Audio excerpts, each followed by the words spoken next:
Après 9 ans passés à l'étranger, Daniel est enfin rentré chez lui. Il avait préparé ce voyage depuis des mois. Il allait surprendre sa mère, la serrer fort dans ses bras et lui annoncer que toutes ses prières avaient été exaucées. Il avait réussi. Elle ne souffrirait plus jamais.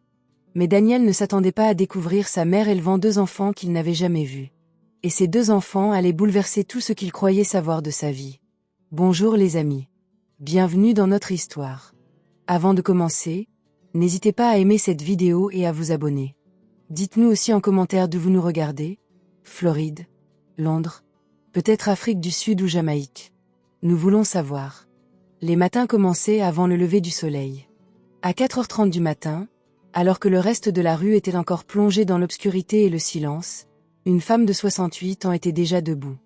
Margaret Jackson se déplaçait dans sa petite cuisine avec la maestria d'une personne qui a accompli les mêmes gestes tant de fois que son corps n'a plus besoin de demander son chemin. Elle n'a pas allumé la lumière tout de suite. Ses mains trouvèrent le fourneau, la casserole, le sac de farine sur la 2e étagère, sans même qu'elle ait à les regarder. Ses mains étaient rugueuses et crevassées. Ses articulations étaient enflées, la peau de ses paumes épaisse et sèche, conséquence d'années de travail acharné qui ne s'étaient jamais vraiment interrompues.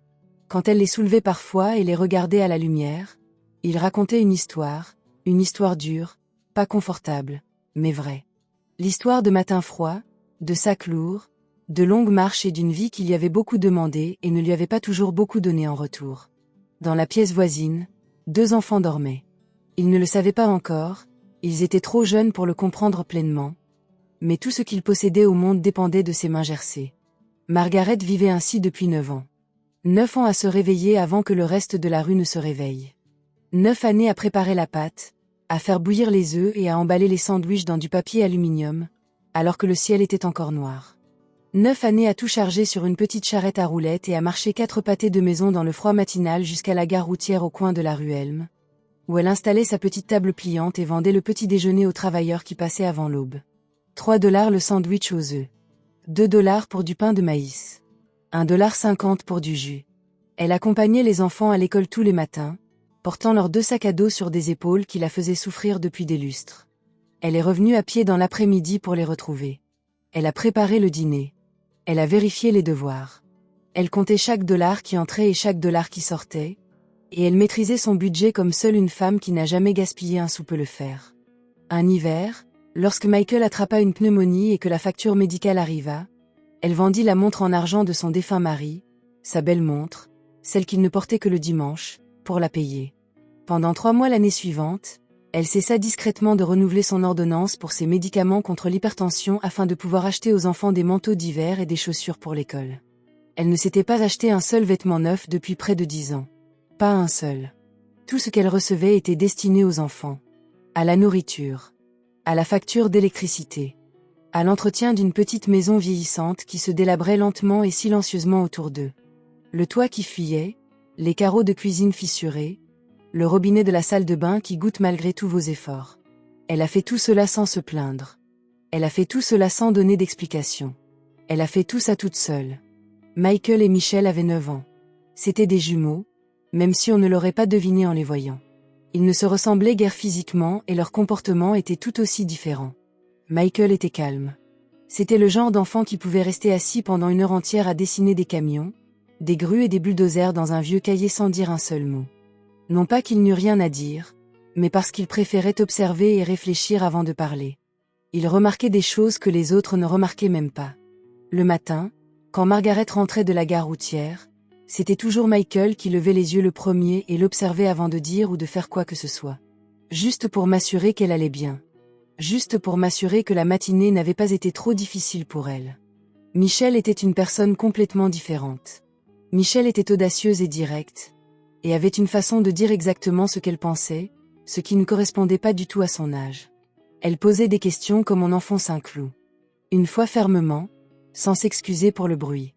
Elle avait de grands yeux qui ne laissaient rien passer et une voix qui emplissait la pièce. Elle n'attendait pas de savoir si les adultes étaient prêts à répondre à ses questions. Elle les posait quand même et attendait, les bras croisés, une réponse appropriée. Les 2 enfants appelaient Margaret, grand-mère. C'était le seul nom qu'il lui ait jamais donné. Elle était la seule constante dans leur vie. Elle était toujours là à leur réveil et à leur retour à la maison. Il savait qu'elle travaillait dur. Cela se voyait à ses mains et à sa façon de se déplacer après une longue journée. Lentement, avec précaution, comme quelqu'un qui contourne la douleur. Mais les enfants ne saisissent pas toujours toute l'importance de ce que quelqu'un porte pour eux. Ils savent simplement que la personne est là. Margaret veillait à être toujours présente.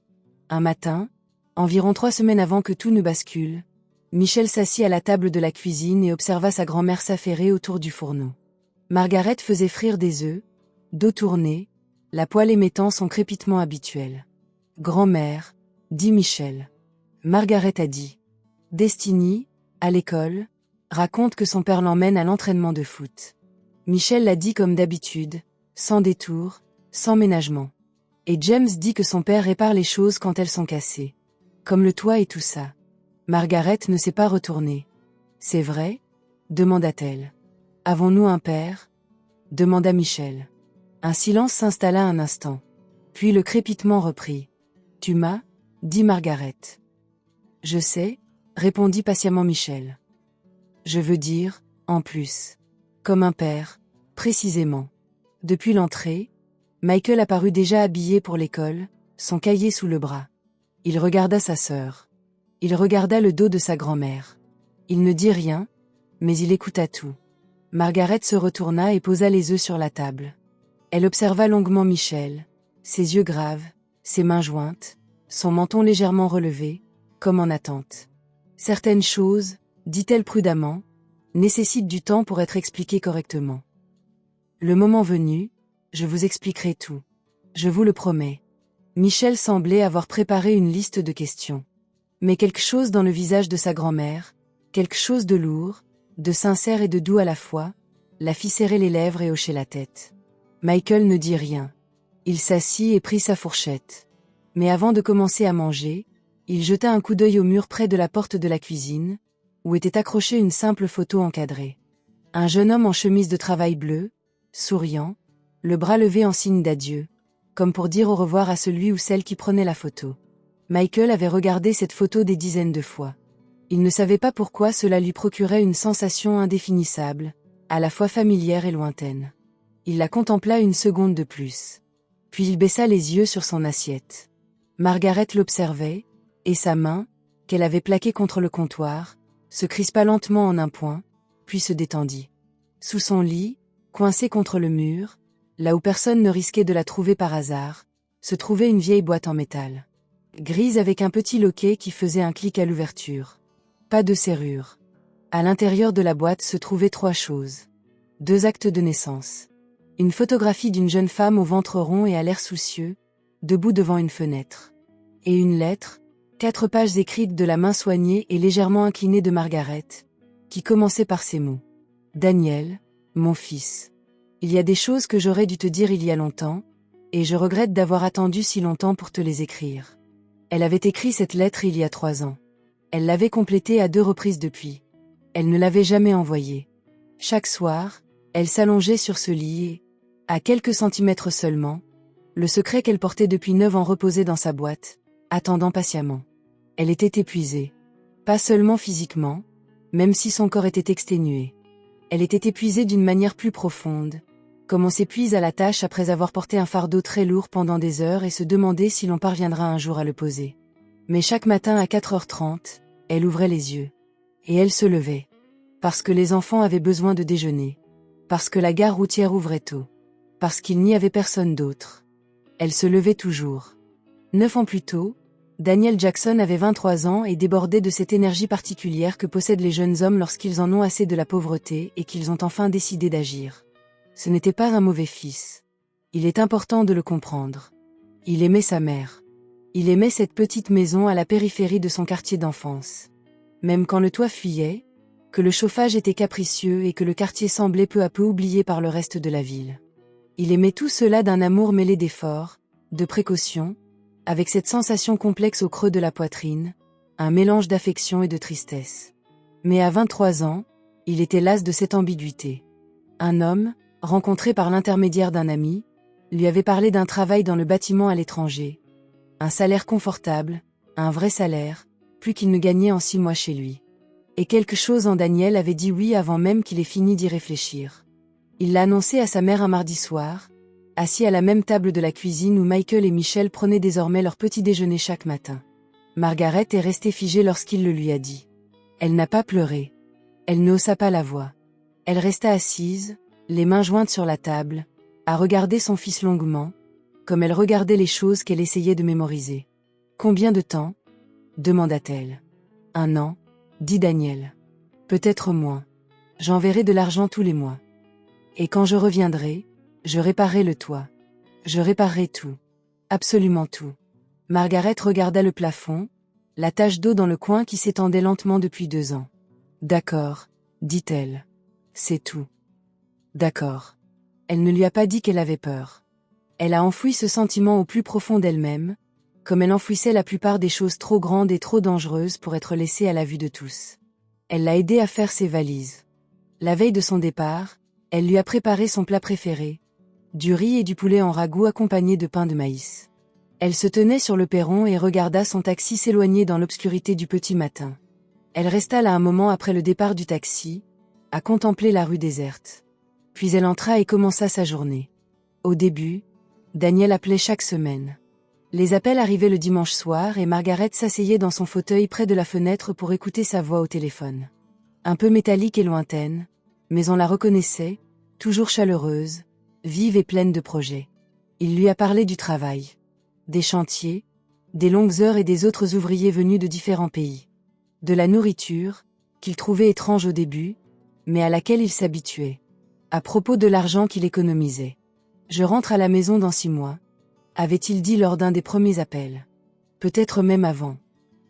D'accord, dit Margaret. Je suis sérieuse, maman. 6 mois. Je te comprends, Daniel. 6 mois se sont écoulés. Il a appelé pour s'expliquer. Un gros projet commençait, des travaux de rénovation, du genre qui rapportait un vrai salaire si on restait jusqu'au bout. Ça prendrait encore quelques mois. Mais après, c'était sûr. Il rentrerait ensuite. Margaret a dit d'accord. Elle élevait déjà 2 enfants à ce moment-là. Emily Harper s'était présentée à la porte un jeudi après-midi pluvieux, environ 4 mois après le départ de Daniel. Margaret n'avait jamais rencontré Emily auparavant. Daniel avait évoqué une fille qu'il fréquentait, comme le font les jeunes hommes, en parlant brièvement de choses dont ils ne sont pas sûrs d'être prêts à parler ouvertement, avant de passer à autre chose. Margaret connaissait donc le nom, mais pas le visage. Le visage qui apparut à sa porte ce jeudi-là était celui d'une jeune femme, effrayée et trempée par la pluie. Emily avait 21 ans, des cernes sous les yeux et un ventre qui laissait deviner immédiatement la raison de sa venue. Elle était enceinte. Très enceinte. « Madame Jackson, dit-elle, debout sur la marche, les bras croisés sur la poitrine. Je suis Emily. J'étais la petite amie de Daniel. Je ne savais pas où aller. » Margaret la regarda un instant. Puis elle ouvrit la porte en grand et dit « Entre, à l'abri de la pluie. » Elle prépara du thé. Elle était assise en face d'Emily à la table de la cuisine et écoutait sans l'interrompre tandis que la jeune femme lui racontait tout. La grossesse, les jumeaux, le médecin avait confirmé qu'il s'agissait de 2 bébés. Le fait qu'elle n'avait ni argent, ni logement stable, et que sa famille n'était pas en mesure de l'aider. Le fait qu'elle ait essayé de joindre Daniel sans y parvenir. Le fait qu'elle ait passé des nuits blanches à penser à l'adoption, à confier les bébés à quelqu'un d'autre, à se dire que c'était peut-être la chose la plus humaine qu'elle puisse faire pour eux, même si cette pensée lui donnait l'impression qu'elle se déchirait en 2. Quand Emily eut fini de parler, elle baissa les yeux sur ses mains posées sur la table. Margaret resta silencieuse un instant. Puis elle dit « Ce sont les enfants de mon fils. » Emily leva les yeux. « C'est la famille, » dit Margaret. « Et la famille ne va pas voir les étrangers. » Elle le dit simplement, sans emphase, comme elle le faisait la plupart du temps. Ce n'était pas comme si elle faisait une grande déclaration. C'était comme si elle constatait simplement un fait qui aurait dû être évident depuis le début. Emily se mit alors à pleurer doucement, ses épaules tremblant légèrement, les larmes coulant sans qu'elle fasse grand bruit, comme on pleure après avoir retenu ses larmes pendant très longtemps. Margaret se leva, apporta une boîte de mouchoirs, se rassit et attendit qu'elle ait fini. Les jumeaux étaient nés par un matin froid de février. Margaret se trouvait dans la salle d'attente de l'hôpital lorsque cela s'est produit. Assise sur une chaise en plastique, son manteau toujours sur les épaules, les mains jointes sur les genoux, elle attendit, comme elle savait si bien attendre, en silence et sans se plaindre, aussi longtemps qu'il le faudrait. Lorsque l'infirmière sortit et lui annonça qu'il s'agissait de 2 bébés en pleine santé, un garçon et une fille, Margaret ferma les yeux un instant. Puis elle se leva, rajusta son manteau et alla à la rencontre de ses petits-enfants. Michael est arrivé le premier. Petit, le visage rouge, il avait l'air très sérieux, même pour un nouveau-né, comme s'il observait déjà tout ce qui l'entourait et prenait des notes. Michelle est arrivée 2 minutes plus tard, et elle est arrivée comme elle le ferait dans la plupart des pièces pour le reste de sa vie. Elle annonça bruyamment son arrivée, s'assurant que tout le monde sache qu'elle était là. Margaret les tenait tous les deux, un dans chaque bras. Ce n'était pas facile, mais elle y parvint. Elle baissa les yeux sur leur petit visage et pensa à Daniel. À l'appel qu'elle devait passer, à la conversation qui l'attendait, à la façon dont elle allait devoir trouver les mots pour exprimer une chose aussi importante. Elle y pensa toute la soirée. Elle y réfléchissait sans cesse, cherchant la bonne approche. Et puis, elle n'a pas passé l'appel. Pas ce soir-là. Elle se disait qu'il lui fallait encore quelques jours, qu'elle devait d'abord trouver les mots justes, qu'elle y arriverait bientôt. Bientôt s'est transformé en une semaine. Une semaine en un mois. Un mois plus tard, les jumeaux étaient rentrés à la maison, dormant dans un berceau d'occasion que Margaret avait trouvé lors d'une vente paroissiale. La vérité avait déjà commencé à s'enraciner, à devenir quelque chose qu'il faudrait de plus en plus d'efforts pour déraciner. Émilie resta 8 mois. Elle essaya. Margaret était convaincue que, même plus tard, lorsque les choses se sont compliquées, Émilie avait sincèrement fait de son mieux. Au début, elle venait tous les 2 ou 3 jours, puis tous les jours. Elle prenait les bébés dans ses bras, les nourrissait et leur chantait des chansons comme le font les jeunes mères, apprenant sur le tas et s'améliorant peu à peu. Elle a trouvé un emploi à temps partiel dans une laverie automatique. Elle parlait de trouver son propre appartement, de se stabiliser, d'être la mère que les jumeaux méritaient. Mais quelque chose en Émilie ne tenait pas. Il y avait des jours où elle ne venait pas. Puis des périodes de plusieurs jours. Puis des semaines entières. Les appels téléphoniques se firent plus courts et moins fréquents. Elle cessa de parler de trouver son propre appartement. Elle commença à parler d'une cousine vivant dans une autre ville, d'un nouveau départ, du fait que parfois, on a besoin d'aller quelque part qui ne nous rappelle pas tout ce qu'on a perdu et tout ce qu'on ne pourrait jamais devenir. Un après-midi, elle vint à la maison, prit Michael dans ses bras pendant un long moment, puis Michel, avant de les déposer tous deux très délicatement dans le berceau et de rester là à les regarder sans rien dire. Puis elle se tourna vers Margaret. « Je ne peux pas, dit-elle. C'est tout. 2 mots. » Margaret la regarda. « Je sais, dit Margaret. » Émilie partit ce soir-là. Elle appela 2 fois les mois suivants, de courts appels, d'une voix prudente et distante, pour prendre des nouvelles des bébés. Margaret lui a dit qu'ils allaient bien, qu'ils étaient en bonne santé, qu'ils grandissaient. Après cela, plus aucun appel. Margaret n'eut plus jamais de nouvelles d'Émilie. Ils se retrouvèrent donc tous les 3 dans la petite maison, Margaret, Michael et Michel, et les jours s'organisèrent en une routine, comme c'est souvent le cas lorsqu'on survit ensemble. Cette routine devint une vie, et la vie continua son cours. Au fil des ans, Daniel appelait de moins en moins.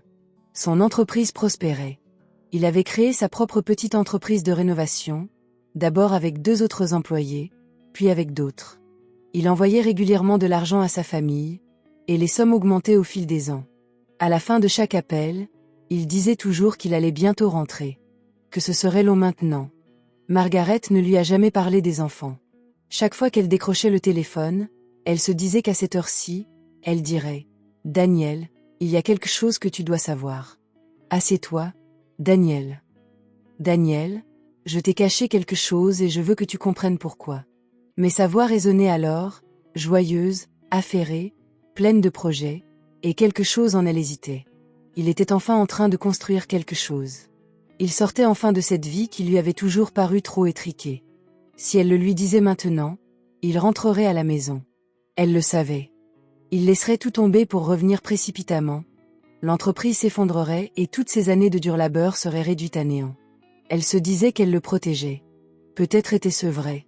Ou peut-être, et c'était une pensée qu'elle s'efforçait d'éviter, avait-elle simplement attendu si longtemps qu'elle ne savait plus comment le dire. Peut-être la vérité était-elle devenue trop lourde à porter. Quoi qu'il en soit, les années passèrent. Et Michael grandit et devint plus silencieux. Et Michel devint plus vive, plus bruyante et plus curieuse. Et Margaret se levait tous les matins à 4h30, allait à la gare routière, rentrait chez elle, comptait ses dollars et faisait en sorte que ses comptes fonctionnent. Et sous son lit, la boîte métallique attendait. L'effondrement s'est produit un mercredi. Un mercredi tout à fait ordinaire, comme c'est généralement le cas pour ce genre de choses. Non pas un jour qui semblait important, non pas un moment qui annonçait quelque chose de particulier, mais par un après-midi ordinaire, sous un ciel gris et une brise légère, sans le moindre signe avant-coureur. L'école avait fini à 3 heures. Margaret avait parcouru les 4 pâtés de maison qui la séparaient du portail pour accueillir les enfants, comme à son habitude. Son chariot à roulettes plié sous son bras, son sac sur l'épaule. Michel sortit la première, parlant avant même d'avoir franchi le portail, d'un projet sur le système solaire qui la préoccupait beaucoup. Michael sortit derrière elle, son carnet déjà ouvert, terminant un dessin qu'il avait apparemment commencé pendant les dernières minutes du cours. Ils se mirent en route pour rentrer chez eux. C'est au 2e pâté de maison que Margaret le ressentit. Cela commença par une étrange sensation de légèreté dans la tête, désagréable, pas comme la légèreté d'un bon matin, mais anormale, comme si le sol de son esprit s'était légèrement déplacé. Elle ralentit le pas sans le vouloir. Puis une lourdeur lui étreignit la poitrine, comme une pression intérieure. Ses genoux, déjà douloureux, lui semblèrent soudain déconnectés du reste de ses jambes. Elle tendit la main et la posa sur un muret de jardin bordant le trottoir. Michel parlait toujours du système solaire. Puis elle s'arrêta. « Grand-mère. » Margaret essaya de dire « Je vais bien ». Les mots sortirent plus petits qu'elle ne l'avait voulu. Michael leva les yeux de son carnet. Il la regarda en face. Juste son visage, pendant une seconde. Puis il était à côté d'elle, sa petite main posée sur son bras, sa voix très calme et très douce comme toujours, disant « Grand-mère, assieds-toi. Asseyez-vous ici. » Elle s'assit sur le muret. Le monde bascula légèrement puis se stabilisa. Michel était devenu complètement immobile, ce qui était assez inhabituel pour elle pour que le moment paraisse grave, d'une manière qu'une enfant de 9 ans pouvait comprendre. Elle se tenait devant sa grand-mère et la regardait attentivement, les yeux grands ouverts, et pour une fois, elle ne posa aucune question. « Je vais bien, » dit Margaret. « J'ai juste besoin d'une minute. » Mais sa voix était faible et lointaine, même à ses propres oreilles. Michael avait déjà interpellé une passante sur le trottoir et lui expliquait, de sa voix calme et précise habituelle, que sa grand-mère avait besoin d'aide. La femme a appelé une ambulance. Margaret a essayé de dire que ce n'était pas nécessaire. Personne ne l'a écouté. L'hôpital était bruyant et lumineux, et une odeur de produits nettoyants y régnait. Margaret était assise sur un lit, derrière un rideau, tandis qu'un jeune médecin aux yeux fatigués examinait les résultats de ses analyses, puis la regardait avec une expression qu'elle connaissait bien. L'expression de quelqu'un qui s'apprête à vous annoncer une nouvelle que vous savez déjà, mais que vous avez toujours évitée. « Madame Jackson, dit-il, votre tension artérielle est très élevée. Votre taux de fer est très bas. Vous souffrez d'anémie sévère. Et honnêtement, si l'on considère l'ensemble des éléments, votre corps présente des signes d'épuisement extrême et prolongé. » Il marqua une pause. « Depuis combien de temps vous sentez-vous ainsi ?» Margaret réfléchit à la question. « Un moment, » dit-elle. Le médecin la regarda un instant. « Prenez-vous vos médicaments contre l'hypertension ?» Un court silence. « Je n'en avais plus, » dit-elle. « Il y a quelques mois. » « Quelques mois, » répéta-t-il. J'allais le remplir à nouveau. Il posa le dossier qu'il tenait. « Madame Jackson, je tiens à être honnête avec vous car je pense que vous appréciez l'honnêteté. Si vous continuez sur cette voie, avec cette charge de travail physique, ces oublis de médicaments et ce niveau de stress, vous courez un risque sérieux d'accident vasculaire cérébral, AVC, un grave infarctus. » Il l'a dit doucement, mais clairement. « La prochaine fois, vous ne serez peut-être pas assise à me parler. » Margaret baissa les yeux sur ses mains posées sur ses genoux. Derrière le rideau, elle entendait Michael et Michel assis sur les chaises que l'infirmière leur avait apportées, juste dehors. Michel était très silencieuse. Michael ne dessinait pas. Elle les sentait tous les deux, comme on sent la présence de ceux qui dépendent de nous, même à travers les murs. « J'ai 2 enfants à la maison, » dit-elle. « Je comprends, » répondit le médecin. « Ils ont besoin que je sois là demain matin. » Madame Jackson.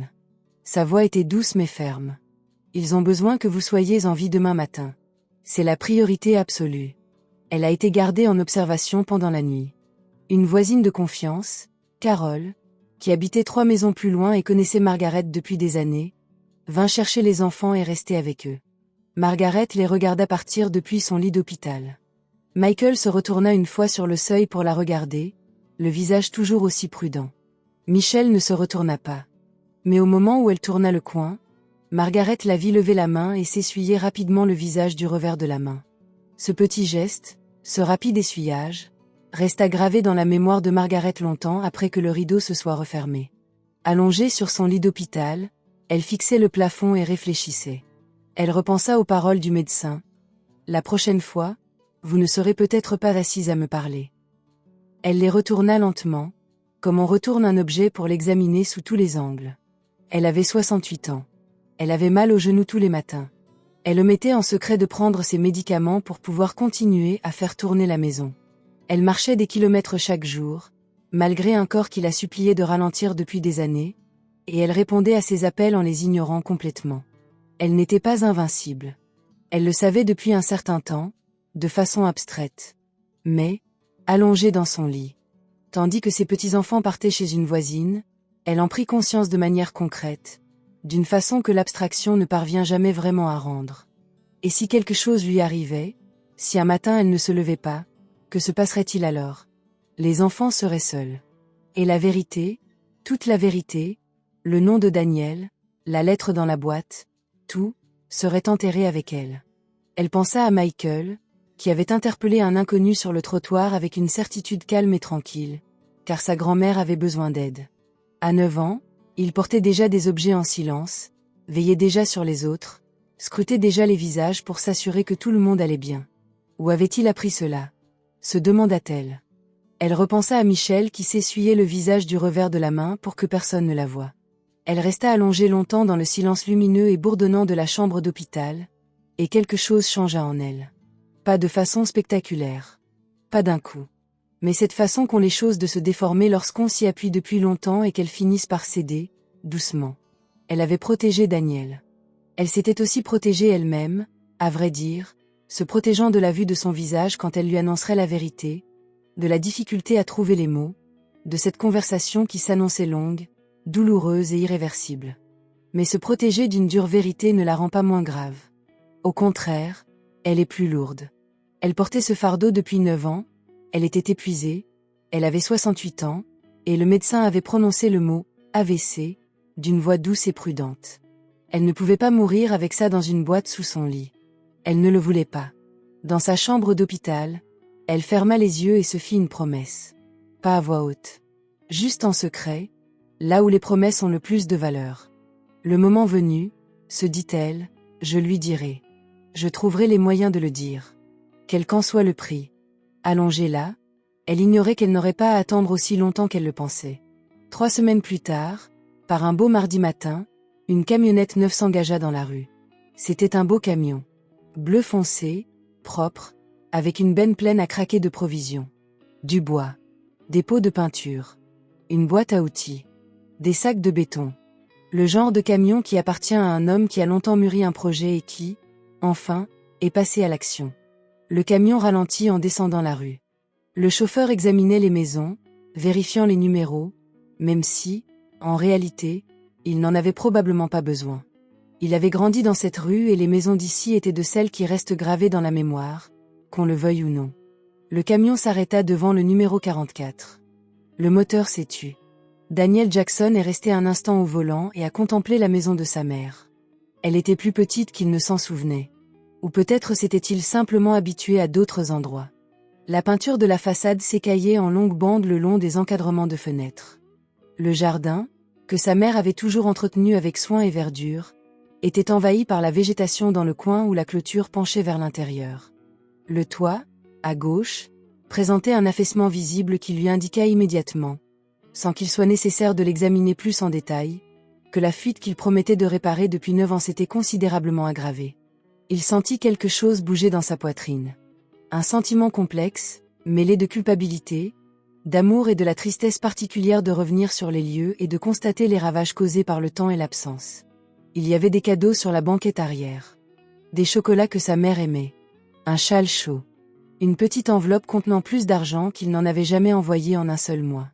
Il avait passé 2 jours à acheter les objets qu'il fallait, comme on fait ses courses quand on essaie de rattraper des années d'absence avec des objets, ce qui ne marche pas, mais auquel il ne pouvait s'empêcher de se livrer. Il descendit du camion.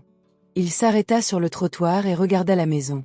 Soudain, il aperçut quelque chose qui le figea sur place. Contre le mur, juste en dessous de la fenêtre de la cuisine, se trouvaient 2 vélos. Des petits vélos. Des vélos d'enfants, un bleu, un rouge, avec des rubans en plastique accrochés au guidon qui frémissaient légèrement dans la brise matinale. Daniel les regarda. Il regarda la porte d'entrée où une paire de petites baskets, à sa taille, avait été laissée sur le seuil.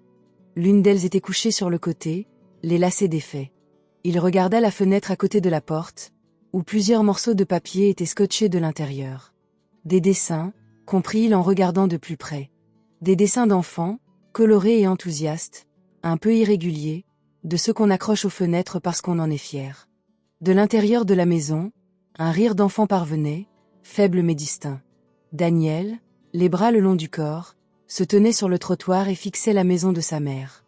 Et pour la première fois depuis qu'il avait tourné dans la rue, avec le sentiment d'être enfin rentré chez lui pour arranger les choses, il ressentit quelque chose d'indéfinissable, une inquiétude, une interrogation, quelque chose qui le traversa comme la première brise fraîche d'une saison changeante. Il remonta lentement l'allée. Il leva la main et frappa à la porte.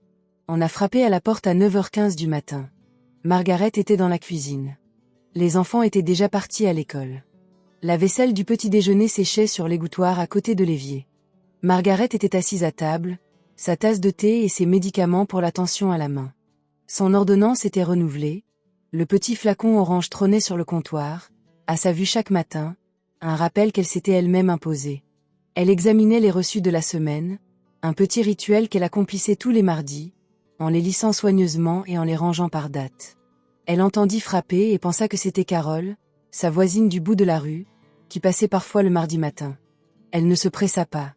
Elle posa ses reçus, prit sa tasse de thé pour une dernière gorgée et se dirigea vers la porte d'entrée en pantoufles, d'un pas nonchalant, comme on s'approche de quelque chose dont on ne soupçonne pas l'importance. Elle ouvrit la porte et la tasse faillit lui glisser des mains. Daniel se tenait sur le perron. Il était plus grand qu'elle ne s'en souvenait, ou peut-être était-ce simplement sa posture, droite et large d'épaules, avec cette allure particulière d'un homme qui avait passé des années à effectuer un travail physique et dont le corps en portait les marques. Il portait maintenant une barbe courte, soignée et foncée, et de fines rides au coin des yeux, absentes depuis son départ. Il était vêtu d'une veste bleue propre et tenait ses clés de voiture dans une main. Il la regardait avec une expression qui s'efforçait d'esquisser un sourire, et y parvenait presque. « Maman, » dit-il. Margaret se tenait sur le seuil et regardait son fils. Son fils qu'elle avait vu pour la dernière fois il y a 9 ans, marchant vers un taxi dans l'obscurité du petit matin. Son fils à qui elle avait parlé des dizaines de fois au téléphone depuis lors, dont elle connaissait bien la voix, mais dont elle n'avait pas vu le visage depuis près de 10 ans.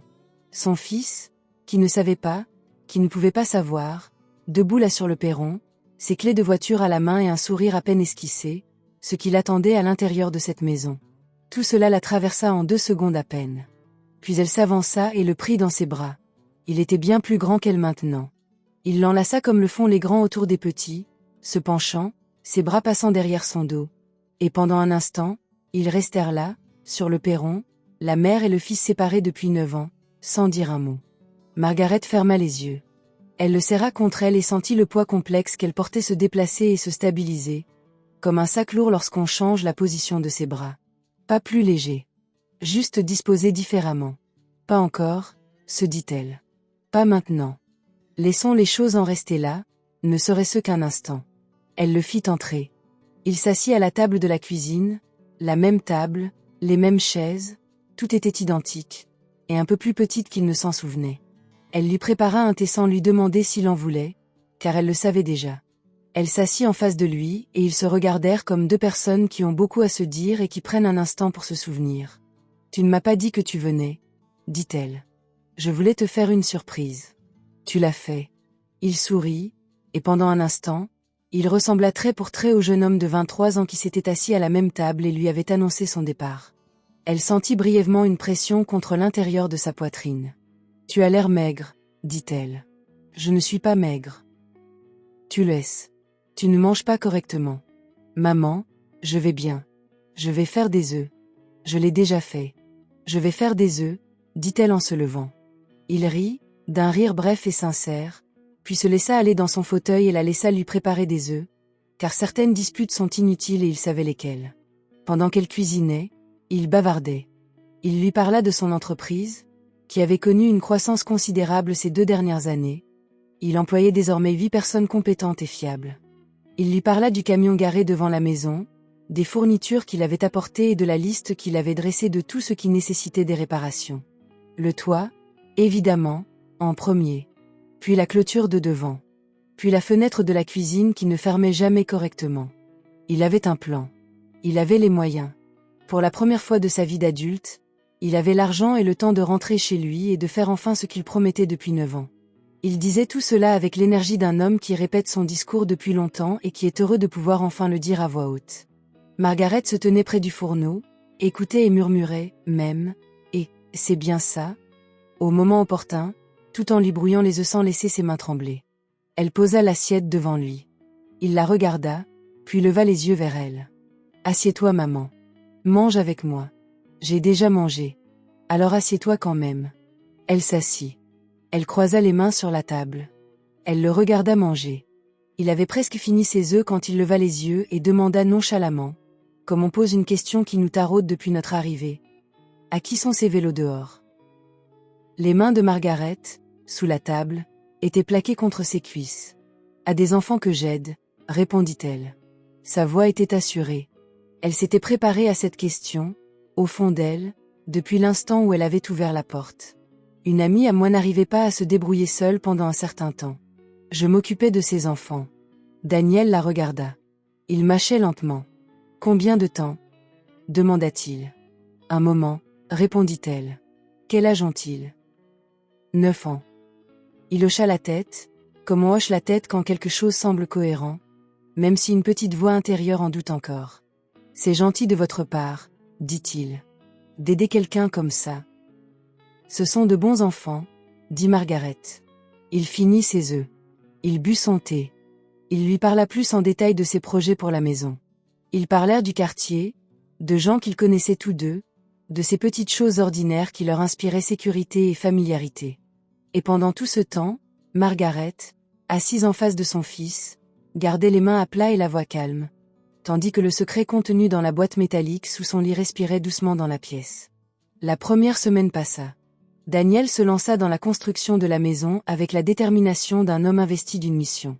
Chaque matin, dès 8 heures, il était sur le toit, martelant, scellant et remplaçant les tuiles avec les gestes précis et assurés de quelqu'un qui avait passé des années à faire exactement ce genre de travail. Il a réparé la clôture. Il a remis la fenêtre de la cuisine en place pour qu'elle se ferme d'un clic net et satisfaisant. Il a repeint la façade de la maison d'une couleur crème chaleureuse qui embellissait légèrement toute la rue, comme si la maison avait soudainement décidé de faire un effort. Margaret l'observait travailler depuis la fenêtre de la cuisine et ressentit 2 choses simultanément, une sensation qu'elle connaissait bien. La première était la fierté. Une fierté pure, profonde et simple pour son fils, parti à l'aventure avec pour seul bagage sa détermination et revenu capable, fort et prêt à assumer ses responsabilités. La deuxième chose, c'était la peur. Une peur sourde, persistante, grandissante, car Daniel était désormais là, à la maison, toute la journée, et les enfants rentraient tous les après-midi à 3 heures. Chaque jour qui passait sans qu'elle lui dise la vérité rendait ce moment encore plus difficile. Ce premier après-midi, Michael et Michel rentrèrent de l'école et trouvèrent un homme imposant sur une échelle, sur le côté de la maison, en train de s'occuper des gouttières. Michel s'arrêta net et leva les yeux vers lui. « Qui est-ce » demanda-t-elle. « Un homme qui m'aide pour les réparations » répondit Margaret en apparaissant sur le seuil. « Entrez. » Michael fixa l'homme sur l'échelle pendant un long moment de silence. L'homme ne les avait pas encore remarqués. Il était concentré sur les gouttières, le dos tourné, les épaules suivant le mouvement de son travail. Puis Michael regarda la photo dans le couloir. Le jeune homme en chemise de travail bleu faisait un signe de la main. Il reporta son attention sur l'homme sur l'échelle. Il ne dit rien. Il entra. Daniel descendit de l'échelle à 4 heures et entra par la porte de derrière pour prendre de l'eau. Il entendit les enfants avant de les voir, des voix provenant du petit salon, l'une basse, l'autre plus forte, le bruit de leur dispute autour des devoirs. Il s'arrêta sur le seuil de la cuisine et regarda à l'intérieur.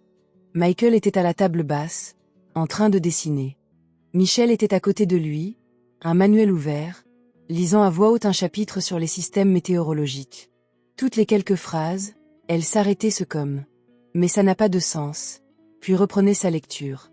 Il ne l'avait pas encore remarqué. Il resta là un instant à les observer.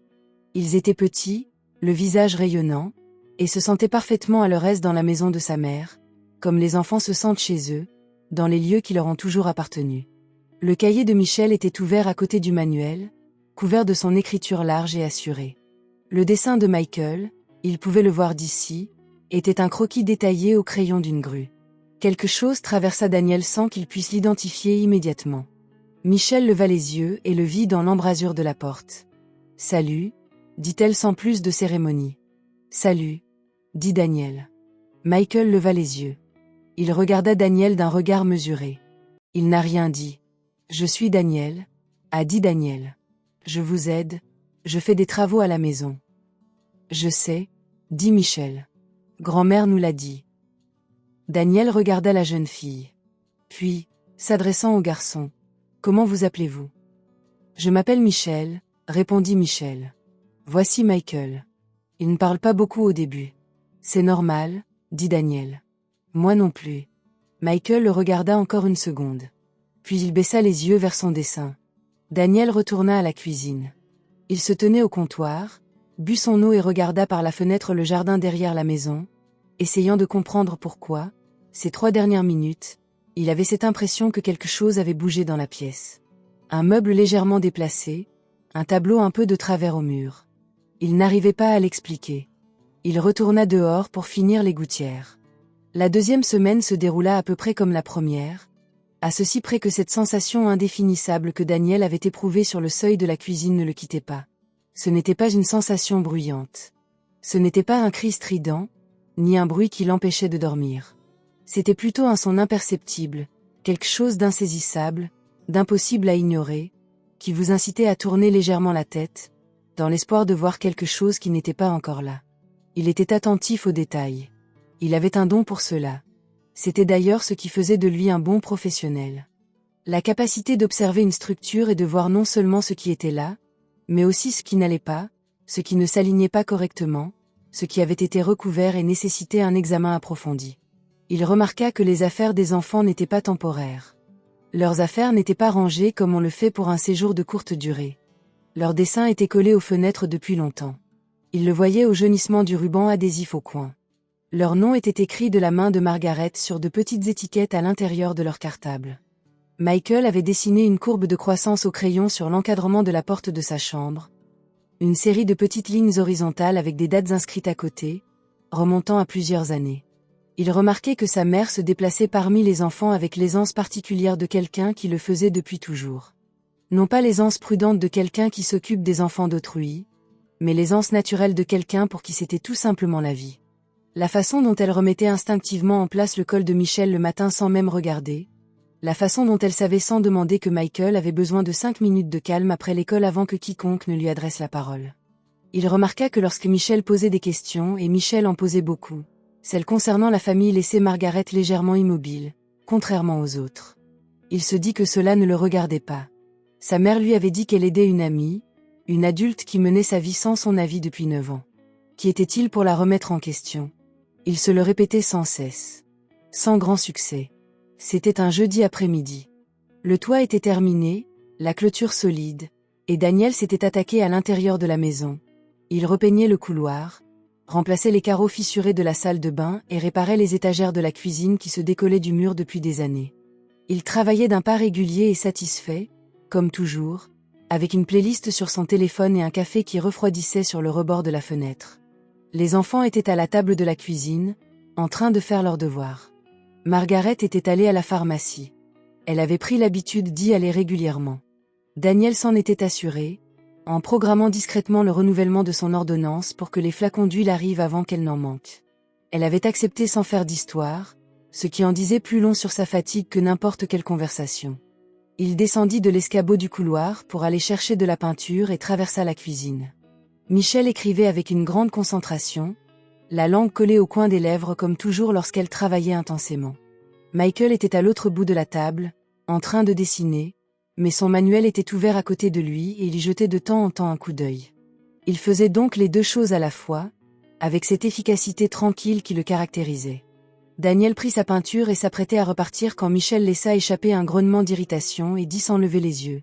« Michael, tu as la calculatrice et j'en ai besoin. » Michael ne leva pas les yeux non plus. « Je l'utilise. »« Tu dessines. »« Je l'utilise aussi. »« Ça n'a pas de sens. »« Je vérifie les dimensions de la grue. »« Le bras doit avoir les bonnes proportions. » Michel le regarda avec cette expression qu'elle réservait aux choses qu'elle jugeait totalement absurdes, mais qu'elle ne pouvait réfuter sur le champ. Elle se pencha pour prendre la calculatrice et, ce faisant, fit tomber son cahier. Des feuilles glissèrent sur le sol. Daniel, qui était le plus proche, s'est accroupi instinctivement pour aider à les ramasser. Il a ramassé le cahier. Il a ramassé une feuille d'exercice. Il ramassa un morceau de papier plié qui était glissé à l'intérieur de la couverture arrière du cahier et qui s'était détaché pendant sa chute. Il allait le rendre sans vraiment l'examiner, mais son regard fut attiré par sa mise en page. La mise en page officielle, le sceau en haut, les colonnes d'informations dactylographiées. Et quelque chose s'était inscrit dans son cerveau avant même qu'il ait consciemment décidé de lire ce document. Il le regarda. C'était un acte de naissance. Michael Daniel Jackson. Pouvait-on lire? Date de naissance, 14 février. Fils d'Emily Harper. Sout, père, une ligne blanche. Juste une ligne droite, vide, comme un point d'interrogation couché sur le côté. Daniel la relut. Puis il le relut une troisième fois. Michael Daniel Jackson. Emily Harper. Il resta accroupi sur le sol de la cuisine pendant un instant qui ne dura probablement que 3 ou 4 secondes, mais qui lui parut bien plus long. Puis il se releva lentement. Il posa le cahier et la feuille d'exercice sur la table. Il tendit le certificat plié à Michel. « Il est tombé, » dit-il. Sa voix était redevenue normale. Il fut presque surpris. Michel le prit, y jeta un coup d'œil, puis le remit dans son carnet sans y prêter plus d'attention. « Merci, » dit-elle avant de reprendre son travail. Michael n'avait pas levé les yeux de son dessin. Daniel retourna dans le couloir. Il remonta sur l'escabeau. Il prit son pinceau. Il le reposa. Il monta sur l'escabeau, regarda le mur devant lui et pensa au nom d'Emily Harper. Il n'avait pas entendu ce nom depuis 9 ans. Personne ne le lui avait jamais prononcé. Il avait pensé à Emily dans les premiers mois qui suivirent son départ. Avec ce mélange particulier de culpabilité et de tristesse qui accompagne une rupture mal gérée, même sans l'avoir vraiment voulu. Leur séparation n'avait pas été nette. Il était simplement parti, les appels s'étaient raréfiés, et finalement, tous deux avaient cessé de faire comme si de rien n'était. Il avait supposé qu'elle avait refait sa vie. C'est ce que font les gens. Mais son nom sur un acte de naissance, associé à celui de sa mère, Jackson, donné à un enfant du même âge que, calcula-t-il rapidement, l'âge qu'aurait eu un enfant si Emily avait été enceinte lorsqu'il était parti. Il plaqua sa main à plat contre le mur. Michael Daniel Jackson. Le deuxième prénom. Il ne l'avait pas pleinement réalisé la première fois. Maintenant, c'était clair. Daniel. Il descendit de l'échelle. Il se dirigea vers la porte de la cuisine et resta là à observer Michael, le garçon penché sur son cahier, le crayon traçant des lignes précises et minutieuses, dessinant une grue aux dimensions qu'il avait pris soin de calculer avec soin, silencieux et observateur, concentré sur des détails que les autres ne remarquaient pas. Michael leva les yeux. Il regarda Daniel de ses yeux calmes et attentifs. Pendant un long moment, aucun des deux ne dit un mot. Daniel observa le visage du garçon. Il a vraiment regardé. Comme il ne s'était jamais permis de regarder auparavant, comme on s'interdit de regarder quelque chose quand une partie de soi a peur de ce qu'on va voir. Les yeux. La forme de la mâchoire. La façon dont le garçon inclinait légèrement la tête lorsqu'il étudiait quelque chose. Ce qui, Daniel le réalisa, était exactement la même habitude que lui-même avait prise, une habitude si ancienne qu'il ne s'en rendait même plus compte. Il regarda Michel qui, à son tour, avait levé les yeux, intrigué par ce silence. Les mêmes yeux. La même mâchoire. Différence d'expression et d'énergie, mais au fond, c'était pareil. Il leur ressemblait. Il lui ressemblait. Le pinceau était toujours dans sa main. Il ne se souvenait pas de l'avoir repris. Il le dit très prudemment, assis sur le bord du comptoir. « Je serai dehors, dit-il. » Sa voix était redevenue normale. Il était de moins en moins surpris. Il sortit par la porte de derrière, se tint dans le jardin, les mains dans les poches, immobile, comme lorsqu'il se trouvait sur un chantier et venait de découvrir un élément qui allait tout changer. Il n'a pas confronté Margaret ce soir-là. Il a dîné à table. Margaret avait préparé un ragoût épais et chaud, accompagné de pain de maïs. Il mangea tout en écoutant Michel décrire longuement tout ce qui clochait dans l'explication du cycle de l'eau donnée par son école. Il observait Michael manger tranquillement, intervenant de temps à autre avec justesse pour corriger les propos de sa sœur. Il gardait un visage impassible et parlait normalement, à intervalles réguliers. Il était doué pour cela. Des années à gérer une entreprise, à faire face à des clients difficiles et à résoudre des problèmes complexes, lui avaient appris à rester calme tandis que son esprit était absorbé par tout autre sujet. Il a aidé à débarrasser la table. Il a souhaité bonne nuit aux enfants, qui lui ont répondu par un bonjour. Michel a salué Michael d'un léger hochement de tête, un geste que Daniel commençait à comprendre comme étant en réalité significatif. Il resta un moment assis avec Margaret au salon après que les enfants furent couchés, la télévision allumée à faible volume, comme il le faisait autrefois, lorsqu'il habitait encore ici. Margaret tricotait. Elle s'y était mise ces dernières années, lui avait-elle dit, pour occuper ses mains le soir. Il la regardait faire. Ses mains gercées, pensa-t-il. 9 années à maintenir le tout ensemble. Il faillit le dire alors. Il faillit ouvrir la bouche et poser la question sans détour, comme il l'aurait fait 9 ans plus tôt, avant d'apprendre à patienter et à réfléchir. Mais il la regarda, observant les rides autour de ses yeux, la façon dont elle était assise, si calme et réservée, et il se força à attendre encore un jour. Il avait besoin d'en être sûr. Et s'il était sûr de devoir être prêt, il alla se coucher et fixa longuement le plafond. Dans la chambre au bout du couloir, 2 enfants dormaient. Et sous le lit de Margaret, une boîte en métal attendait. Margaret le savait. Non pas comme quelqu'un à qui on l'a dit, mais comme quelqu'un qui a longtemps observé attentivement et appris à décrypter les petits signes. La légère hésitation avant un mot, cette demi-seconde supplémentaire de contact visuel. La façon dont les épaules d'une personne portent le poids de ce qu'elle n'a pas encore dit. Elle l'avait vu sur le visage de Daniel, à l'entrée de la cuisine. Au moment où il s'était arrêté pour regarder Michael, vraiment le regarder, comme il ne se l'était jamais permis auparavant, elle avait vu quelque chose changer dans son regard. Quelque chose de discret et d'irréversible, comme une clé qui tourne dans une serrure. Elle avait passé tout le dîner, l'observant se comporter normalement, sans rien dire. Elle était assise au salon, en train de tricoter, sans rien dire. Elle avait dit bonne nuit, puis était allée dans sa chambre et était restée longtemps assise au bord de son lit, dans l'obscurité. Puis elle s'était baissée et avait sorti la boîte en métal. Elle le posa sur ses genoux. Elle l'observa dans la faible lumière qui filtrait à travers le rideau. La surface métallique grise, le petit loquet, l'apparence banale d'un objet qui, pendant 9 ans, avait été tout sauf banal. Elle l'ouvrit. Elle sortit la lettre. Elle ne la lut pas. Elle connaissait déjà chaque mot. Elle l'avait écrit et réécrit mentalement tant de fois au fil des ans qu'il vivait en elle comme les vieilles chansons vivent en nous. Pas besoin d'y penser, c'est juste là. Elle plia la lettre une fois, soigneusement, en suivant le pli existant. Elle la remit dans sa boîte. Elle la referma. Et elle a pris sa décision. Non pas parce qu'elle y avait été contrainte. Non pas parce que Daniel l'avait confrontée ou que la situation avait dégénéré d'une manière qu'elle ne pouvait contrôler. Mais parce qu'elle avait 68 ans, qu'elle s'était effondrée sur un trottoir 3 semaines auparavant et qu'un médecin avait évoqué un AVC. Et parce que Michael avait l'habitude de vérifier le visage des gens pour s'assurer qu'ils allaient bien. Et parce que Michel avait essuyé ses larmes rapidement pour que personne ne les voie. Et parce que 9 ans, c'était bien assez. Il était temps. Le lendemain matin était un vendredi. Margaret se réveilla à 4h30 comme d'habitude. Mais elle ne se rendit pas à la gare routière. Pour la première fois depuis des années, peut-être même depuis la naissance des jumeaux, elle ne prépara ni son chariot, ni ses sandwichs, ni ne fit le trajet à pied jusqu'à Elm Street dans la pénombre. Elle se prépara donc une théière, s'assit à la table de la cuisine et attendit. Daniel descendit à 7h. Il était déjà habillé, dégageant déjà cette énergie particulière de quelqu'un qui a pris une décision et est prêt à la mettre en œuvre. Il s'arrêta en la voyant assise à table, sans son chariot, sans ses sacs, sans l'agitation matinale organisée qu'il associait désormais à chaque heure passée dans cette maison. « Tu ne sors pas ?» dit-il. « Pas aujourd'hui, » répondit-elle. « Assieds-toi, Daniel. » Il la regarda. Il tira la chaise en face d'elle et s'assit. Margaret lui versa du thé. Elle posa la tasse devant lui.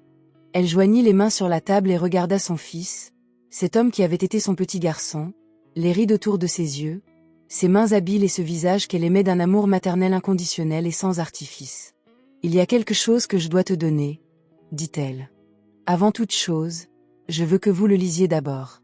En entier. Ensuite, nous en discuterons. » Daniel ne dit rien. Tu la regardais. Elle se leva. Elle alla dans sa chambre. Elle revint avec la boîte en métal. Elle la posa sur la table entre eux. Daniel regarda la boîte. Il regarda sa mère. « Tout ce que tu dois comprendre est là-dedans, » dit Margaret. « Commencez par la lettre. » Elle se rassit. Elle croisa de nouveau les mains. Elle attendit. Daniel ouvrit lentement la boîte. Il vit d'abord les 2 certificats de naissance. Il les ramassa l'un après l'autre et les lut comme il avait lu celui qui était tombé sur le sol de la cuisine, attentivement, complètement, le visage impassible. Michael Daniel Jackson. Michelle Rose Jackson. Mère, Emily Harper. Père. Il les déposa côte à côte sur la table. Il vit la photo. Il la prit et la contempla longuement. Emily, enceinte de 7 mois, debout devant une fenêtre, l'air soucieux, son ventre rond et sa tentative de courage. Il n'avait pas vu son visage depuis 9 ans. Le revoir lui donnait l'impression d'ouvrir la porte d'une pièce qu'il avait condamnée et oubliée, pour la retrouver exactement comme il l'avait laissée. Il retourna la photo et lut les mots inscrits au dos. Elle fait de son mieux. Il posa le document à côté des certificats de naissance. Il prit la lettre. C'était 4 pages, recto verso de 2 feuilles, écrites de la main soignée et légèrement inclinée de sa mère. Il les lut comme il lisait les contrats, sans sauter un seul mot, du début à la fin. Margaret était assise en face de lui et ne bougeait pas. La cuisine était très calme. L'horloge murale émettait un léger tic-tac. Dehors, une voiture passait dans la rue. À l'intérieur, Daniel lisait. Il lisait le passage où Emily était venue ouvrir la porte sous la pluie.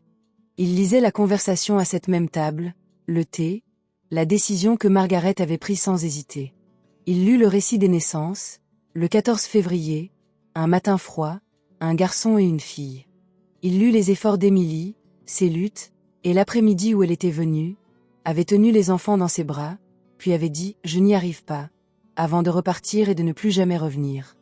Il lut le récit de la première année, de la deuxième, de la comptabilité rigoureuse de chaque dollar et de la montre en argent que son père portait le dimanche. Il lut le passage sur les médicaments qu'elle avait cessé d'acheter pour pouvoir s'acheter des chaussures pour l'école. Il s'arrêta là. Il relut le texte. Puis il continua. Il lut tous les passages où elle avait décroché le téléphone pour l'appeler, puis l'avait raccroché. Il lut son explication. Ce n'était pas une excuse, avait-elle clairement écrit, car il n'y a pas d'excuse à cela, mais une explication. Elle avait voulu qu'il revienne avec quelque chose. Elle avait vu ce que la pauvreté lui avait fait dans sa jeunesse, le poids qu'elle avait exercé sur lui, le désespoir qui brillait dans ses yeux lorsqu'il était parti, et elle n'avait pas pu se résoudre à le rappeler avant qu'il n'ait bâti quelque chose de suffisamment solide. « J'ai eu tort d'attendre aussi longtemps », disait la lettre vers la fin. « Je le sais. Il n'y a pas un jour où je ne l'ai pas su. Mais il faut que tu comprennes que tout ce que j'ai fait, je l'ai fait parce que je ne pouvais pas laisser tes enfants se perdre dans le monde sans personne pour les protéger. Ce sont de bons enfants, Daniel. Ils sont vraiment adorables. Michael te ressemble tellement que ça me fait parfois mal de le regarder. Et Michelle ? Michelle, elle changera le monde ou se battra avec lui jusqu'à ce qu'il cède. Probablement les 2. Je suis fatiguée, mon fils.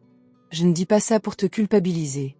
Je le dis parce que c'est la vérité, et parce que j'en ai assez de cacher la vérité. S'il te plaît, rentre à la maison. Tu es déjà chez toi.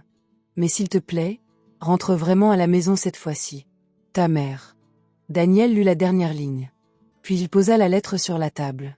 Il restait immobile. Dehors, un oiseau chantait dans l'arbre près de la maison. L'horloge tic-tac. Le réfrigérateur bourdonnait de son ronronnement sourd et régulier habituel.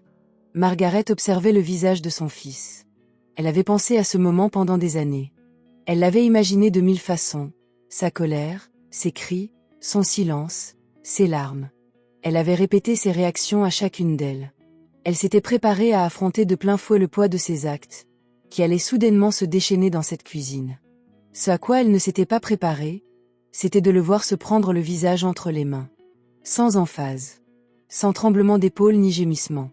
Il leva simplement les deux mains et les plaqua contre son visage, restant assis là, immobile, comme on s'assoit lorsqu'on est submergé par un fardeau trop lourd à porter. Margaret serra les lèvres. Elle ne tendit pas encore la main vers lui. Elle le laissa s'asseoir. 1 minute. 2. Puis Daniel baissa les mains. Ses yeux étaient rouges. Sa mâchoire était crispée. Il regarda les certificats de naissance posés sur la table, puis la photo, puis la lettre. 9 ans, dit-il d'une voix basse, rauque et tremblante. Oui, dit Margaret. Il la regarda. Ils sont déjà venus. Dans cette maison. 9 ans. Oui. Et j'étais. Il s'arrêta. Il posa sa main à plat sur la table. J'envoyais de l'argent. Je croyais que j'étais. Je croyais que c'était. Je sais, dit Margaret. J'ai tout raté. Les mots sortirent compressés, comme quelque chose qui avait longtemps été sous pression et qui finissait par trouver une petite ouverture. J'ai raté. Tout. J'ai raté leur naissance. J'ai raté leur premier pas. J'ai raté. Il secoua la tête. 9 ans de leur vie, maman. 9 ans. Je sais, répéta Margaret. Elle le dit de la même manière les 2 fois, sans se justifier ni minimiser les choses. Elle le reconnaissait simplement, laissant la table exactement à sa taille initiale. Daniel la contempla longuement. « Pourquoi ne me l'as-tu pas dit ?» demanda-t-il. « Tous ces appels. Toutes ces années. Pourquoi ne me l'as-tu pas dit tout simplement ?» Margaret regarda son fils. Autour d'elle, Margaret Jackson, qui n'avait pas pleuré devant personne depuis 9 ans, pas une seule fois, pas même à l'hôpital, laissa échapper un petit sanglot contre l'épaule de son fils. Un sanglot étouffé, longtemps attendu. Il la serra contre lui. Le temps s'écoulait. Le réfrigérateur bourdonnait. Dehors, l'oiseau continuait de chanter dans l'arbre. À l'intérieur, quelque chose qui était resté scellé pendant 9 ans s'ouvrit enfin silencieusement. Ils restèrent ainsi un moment, la mère et le fils assis sur le sol de la cuisine de la petite maison où il avait grandi, enlacés, tandis que 9 années de distance commençaient lentement, imparfaitement, à se résorber. Lorsque Margaret se détacha enfin, elle le fit avec la dignité qui la caractérisait, discrètement, sans faire d'histoire. Elle se redressa sur sa chaise. Elle sortit un mouchoir de sa poche et l'appliqua brièvement sur ses yeux. Elle regarda Daniel, toujours agenouillé devant elle, et dit « Lève-toi avant que tes genoux ne se plaignent comme les miens. » Daniel laissa échapper un son qui ressemblait presque à un rire. Il se leva. Il se rassit dans son fauteuil. Leurs regards se croisèrent par-dessus la table, par-dessus les certificats de naissance, la photo, la lettre de 4 pages et les tasses de thé vides. Et quelque chose avait changé entre eux. Pas réparé. Pas entièrement résolu, car certaines choses ne se résolvent jamais complètement. Elles prennent simplement une nouvelle forme avec laquelle on peut vivre. Mais changé. L'air de la pièce était différent, comme après une pluie qui s'est fait attendre. Que leur dire ? Demanda Daniel d'une voix douce.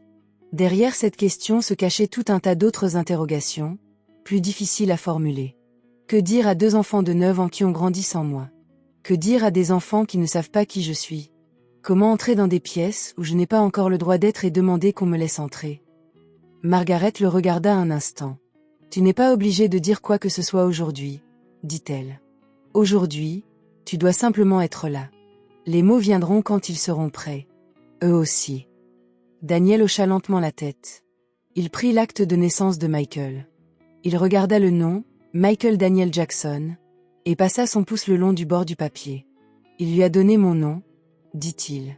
Puis il se reprit. « Tu lui as donné mon nom. C'est Emily qui l'a choisi, » dit Margaret. Avant de partir, elle a dit qu'elle voulait qu'il garde quelque chose de son père, même si celui-ci ne le savait pas encore.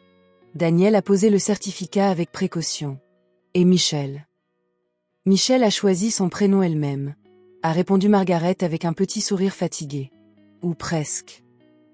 Elle s'exprima d'une voix forte et sans détour, et le nom semblait tout à fait approprié. Daniel baissa les yeux vers la table, puis leva le regard. « Je veux les rencontrer, » dit-il. Pour de vrai. Pas comme l'homme qui répare les gouttières.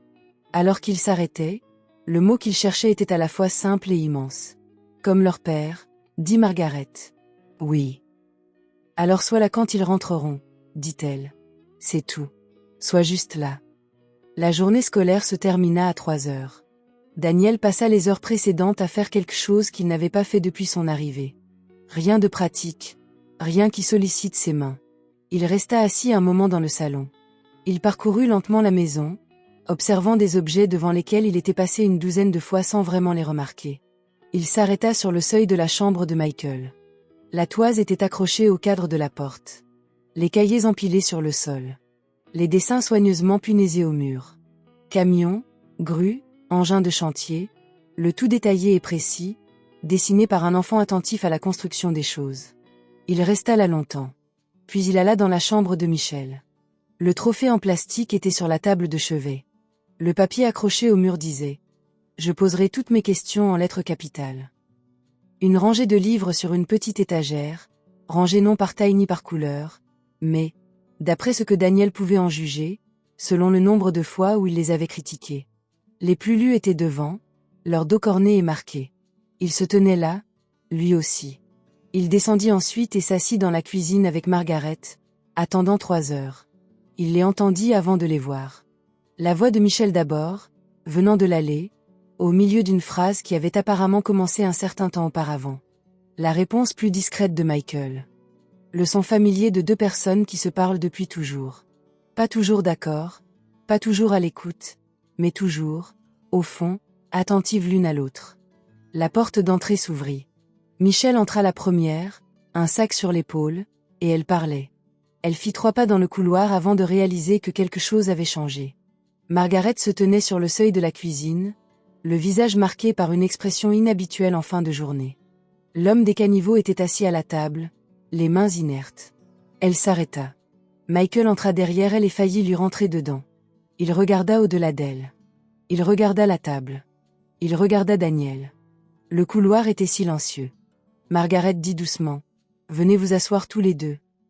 Il faut que je vous dise quelque chose. » Elle leur dit simplement et clairement, comme Margaret le faisait toujours. Elle leur dit que Daniel n'était pas un homme qui aidait aux réparations. Elle leur dit qu'il était son fils, le fils de leur père, ce qui faisait de lui leur père, et que 9 ans auparavant, il était parti travailler avant même de savoir qu'ils allaient naître. Elle leur a avoué avoir gardé le secret, qu'elle avait eu tort de le faire et qu'elle s'en excusait. Elle leur a dit que Daniel était là, qu'il voulait les connaître et que leurs sentiments étaient tout à fait légitimes. Elle a dit tout cela de la même voix qu'elle utilisait pour expliquer des devoirs difficiles, clairement, sans détour ni embellissement. Michel resta parfaitement immobile pendant tout l'événement, qui était, de tous ceux survenus cet après-midi-là, peut-être le plus remarquable. Michael, les mains sur les genoux, regardait la table. Quand Margaret eut terminé, le silence retomba dans la cuisine. Michel regarda alors Daniel. Son expression n'était pas douce. C'était celle qu'elle avait lorsqu'elle réfléchissait à quelque chose. Perspicace, attentive et déterminée, sans vouloir se laisser presser. « Tu ne savais pas pour nous ?» demanda-t-elle. « Non, » répondit Daniel. « Je ne savais pas. Mais vous êtes là maintenant. »« Oui. »« Tu vas repartir ?» La question résonna comme un poids. Daniel se regarda une fillette de 9 ans et sentit une forte pression contre sa poitrine. « Non, » dit-il. « Je ne partirai plus. » Michel le regarda longuement, l'évaluant, hésitant. Puis elle regarda Margaret. « D'accord, » dit-elle. C'est tout. La façon dont Margaret a dit « d'accord », simplement, sans emphase, comme un constat. Daniel l'a remarqué et a senti quelque chose s'émouvoir en lui. Michael n'avait pas levé les yeux de la table. Daniel observa le garçon. Sa tête penchée, ses mains immobiles et son calme mesuré. « Michael, » dit-il. Michael leva les yeux. Ils se regardèrent, le père et le fils qui portaient son nom au milieu, qui avaient cette habitude de pencher la tête et cette façon de prêter attention à des choses que les autres ne voyaient pas. Daniel dit « Je suis désolé de ne pas avoir été là. » Michael le regarda longuement. Puis il hocha la tête une fois, comme il l'avait fait pour lui souhaiter bonne nuit. Un petit hochement de tête délibéré, mais qui signifiait bien plus qu'il n'y paraissait. Il baissa de nouveau les yeux vers la table.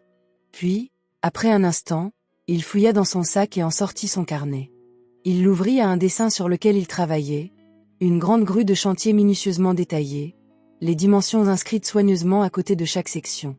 Il le fit glisser sur la table vers Daniel. Daniel le regarda. Il regarda Michael. « C'est celui sur lequel tu travaillais la semaine dernière ?» demanda-t-il. Michael acquiesça. Les proportions des bras sont correctes, dit Daniel à voix basse. C'est difficile à réussir. Michael releva de nouveau les yeux. Quelque chose changea sur son visage, pas vraiment un sourire, mais plutôt ce qui le précède. Je l'ai mesuré, dit-il. Je le vois bien, dit Daniel. Les jours suivants ne furent pas parfaits. Ce n'étaient pas des journées comme dans les films, où tout se résout de façon chaleureuse et définitive et où la famille est réunie à la fin, l'air apaisé. C'étaient des journées réelles, parfois maladroites, parfois tendres, parfois les deux à la fois.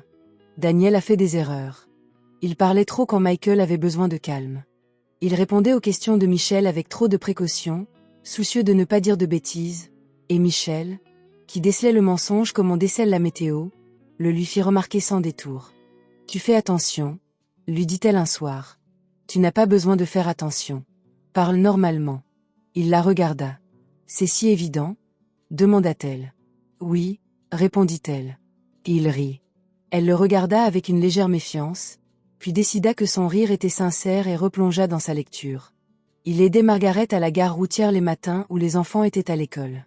Il arrivait à 5h30, installait la table, distribuait des sandwichs, rendait la monnaie, discutait avec les habitués qui connaissaient le nom de Margaret.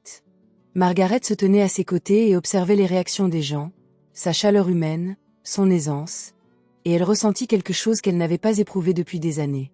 Pas seule. Le sentiment le plus simple au monde, celui qui lui avait le plus manqué. Il inscrivit les enfants à l'école à son nom. Enfin, officiellement, l'espace vide sur les actes de naissance fut comblé, pas encore officiellement, mais de manière concrète, au quotidien. Il était présent à la naissance.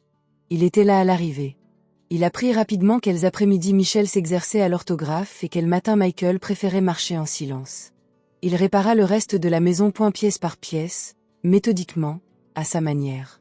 Les carreaux de la salle de bain, les étagères de la cuisine, la marche fissurée du chemin d'accès qui représentait un danger depuis des années. Il a peint la chambre de Michel du jaune vif qu'elle avait choisi parmi les échantillons de peinture avec une assurance et une confiance absolue. Il a installé un éclairage adapté dans la chambre de Michael pour que le garçon puisse dessiner le soir sans se fatiguer les yeux. Il a collé une nouvelle étiquette à l'intérieur de l'armoire à pharmacie, écrite de sa propre main. Médicament pour la tension de maman, à renouveler quand le flacon est à moitié plein. Il a programmé un rappel sur son téléphone. Il a vérifié. 3 semaines après l'après-midi passé dans la cuisine, Michel est tombé de vélo. L'accident s'est produit sur l'allée devant chez elle. Elle tentait un virage qu'elle ne maîtrisait pas encore tout à fait, la roue s'est coincée sur le bord de la marche et elle est tombée lourdement sur son genou droit. Un instant, elle resta assise par terre à contempler l'égratignure, rouge, vive et douloureuse, avec une expression de pure indignation, celle de quelqu'un que les lois de la physique ont trahi. Puis son visage se décomposa. Daniel était dans le jardin. Il avait entendu le bruit et était déjà en mouvement lorsqu'elle leva les yeux. Sans réfléchir, sans la prudence et la délicatesse dont il avait fait preuve à chacune de ses interactions ces dernières semaines, il traversa le chemin en 3 pas, s'accroupit et la souleva. Elle était plus lourde qu'il ne l'avait imaginé. Ou peut-être était-ce simplement qu'il n'avait jamais tenu un enfant dans ses bras. Enfin, jamais vraiment, pas comme ça. Il la tenait maladroitement, un bras sous ses genoux et l'autre autour de son dos, et elle enfouit son visage contre son épaule en pleurant comme pleurent les enfants quand ils ont mal et qu'ils sont soudainement épuisés de faire preuve de courage. Il ne dit rien. Il la serra simplement dans ses bras et resta là, dans le jardin, tandis qu'elle pleurait à chaudes larmes. Il constata que la gêne avait disparu dès le premier instant, ne laissant place qu'à la simple présence de son poids, solide et réel, le sien. Au bout d'un moment, ses pleurs s'apaisèrent. Puis cessèrent. Michel retira son visage de son épaule. Elle baissa les yeux sur son genou. Elle regarda son visage. « Ça fait vraiment mal », dit-elle avec la dignité de quelqu'un qui reprend ses activités normales. « Je sais », dit-il. « Nettoyons ça. »« D'accord », dit-elle. Il la porta à l'intérieur. Margaret était à la fenêtre de la cuisine. Elle avait tout vu, la chute, la seconde de rage, le visage décomposé, Daniel traversant le passage et la relevant sans hésiter. Elle l'avait regardé porter Michel à l'intérieur. Elle resta un instant à la fenêtre après leur disparition derrière la porte. Le jardin était silencieux. Le vélo bleu était couché sur le côté, sur l'allée, ses rubans flottant au vent. Elle pressa sa main contre sa poitrine. Non pas parce qu'elle avait mal, mais parce que, pour la première fois depuis très longtemps, elle n'avait pas mal. La douleur particulière qu'elle portait en elle, celle qui sommeillait en elle, le poids d'être seule, était plus silencieuse qu'elle ne l'avait été depuis 9 ans. Il n'était pas parti, mais plus discret. Elle entendit la voix de Daniel dans le couloir, basse et calme, qui la rassurait pendant la sensation de brûlure de l'antiseptique. Elle entendit Michel inspirer brusquement, puis sa voix, se plaignant elle-même et de façon très précise. Ça pique plus que ça ne devrait et l'antiseptique est mal conçu. Elle entendit Daniel acquiescer très sérieusement. L'antiseptique pourrait certainement être amélioré. Elle perçut faiblement la voix de Michael venant du salon, qui demandait si Michel allait bien. « Ça va ?» a répondu Michel. « Ce n'est qu'une égratignure. Daniel est en train de la réparer. » Un silence. Puis Michael a dit « D'accord. C'est tout. » « D'accord. » D'une petite voix prudente, cela signifiait « Je vous ai entendu. » J'étais inquiet. Je ne le suis plus. Margaret se détourna de la fenêtre. Elle mit la bouilloire en marche. La maison autour d'elle résonnait de bruits ordinaires, quotidiens, irremplaçables. Les voix de ses petits-enfants. Les mouvements de son fils. La bouilloire commença à siffler. Elle pensa à la boîte métallique sous son lit. À la lettre qu'elle complétait depuis 3 ans. Le secret qui avait hanté sa maison pendant 9 ans, tel un lourd fardeau silencieux, avait enfin disparu. Elle repensa au 14 février, à ce matin froid, à un garçon et une fille, chacun dans un bras. Elle repensa à 4h30 du matin, aux mains gercées, aux longues promenades et aux chiffres qu'elle avait réussi à faire fonctionner malgré leur dysfonctionnement. À propos de la montre en argent. À propos des bouteilles oranges sur le comptoir. Rien de tout cela n'avait été vain. Tout cela, chaque matin difficile, chaque dollar économisé, chaque question esquivée, chaque jour où elle s'était levée alors que se lever était la chose la plus difficile au monde, tout cela, c'était pour ça. Pour le bruit d'une maison pleine. Pour une belle fille quelque part qui, au final, avait fait le seul choix possible. Pour un fils rentré à la maison avec du bois, de la peinture et un camion rempli de plans, et qui avait découvert quelque chose d'inattendu. Pour 2 enfants qui allaient s'en sortir. Elle était épuisée. Elle serait sans doute toujours un peu fatiguée, comme on l'est après avoir travaillé très dur pendant très longtemps. Mais sous cette fatigue se cachait quelque chose qui lui avait manqué depuis des années, le repos. Non pas le repos du sommeil, le repos du suffisant. Le repos de celui qui a longtemps porté un fardeau seul et qui peut enfin, avec précaution, le confier à quelqu'un d'autre. La bouilloire siffla. Elle prépara 4 tasses de thé. Une pour elle, une pour Daniel, une pour Michel et une pour Michael, qui aimait son thé très sucré et n'avait jamais eu besoin de le lui demander ainsi, car elle le savait déjà. Elle les apporta au salon sur un plateau. Daniel était assis par terre avec Michel, qui, le genou bandé étendu devant elle, expliquait avec une passion débordante sa nouvelle théorie sur le cycle de l'eau. Michael, assis dans le coin, avait son carnet à la main, mais son crayon était resté immobile. Il écoutait sa sœur avec l'attention concentrée et silencieuse qu'il portait aux choses qui l'intéressaient vraiment, ce qui signifiait que la théorie de Michel, aussi improbable fût-elle, méritait d'être prise en considération. Margaret posa le plateau sur la table basse. Michael leva les yeux et vit son thé, une semaine de sucre parfaitement dosé, et la regarda avec l'expression qu'elle connaissait aussi bien que ses propres mains. « Merci. » Elle s'assit dans son fauteuil. La lumière du soir, rasante, pénétrait par la fenêtre et baignait la pièce d'une douce lumière dorée. Dehors, le quartier s'endormait peu à peu dans les bruits apaisants du début de soirée.